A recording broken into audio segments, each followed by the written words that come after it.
There seems to be a common theme about questions, so I'm going to talk about getting the students to ask questions as well today. So this is a technique you might be familiar with, the Question Formulation Technique. I came across it when I needed to introduce some Year 12s to poetry, and I asked Twitter, and this is what Twitter came back with. And the reason I wanted it was because I needed to show my students that they couldn't just accept what I told them about the poem. They had to come up with their own interpretations, and their perceptions would ultimately frame what they would need to do for the exam. So it's quite a simple technique. There's 5 steps to it. The first is where you just have to get them to write down as many questions as they can about whatever it is that you're giving them. So in my case, I gave them a poem, and they wrote down as many questions as they could.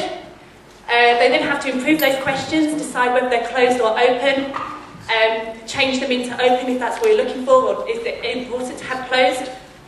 Then choose 3, prioritise those 3. This is what mine came up with, and one of the best ones was about, I can't remember it now, I've got it written down here somewhere. I still can't remember it. It was very good though.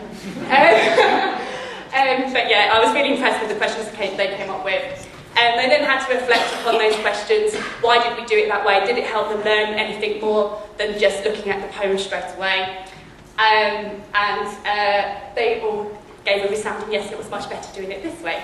But the reason why I liked it was because I found it quite empowering for the students, that they gained some control over the content before I'd even told them anything about it. It's aided my planning because I then gave them all of the other poems from the collection as homework to do the same technique at home and to bring in their 3 questions, and that they're actually framing my lessons for those poems now. I'm starting with the questions that they want to know the answers to, and it's a really good transferable skill as well. Thank you.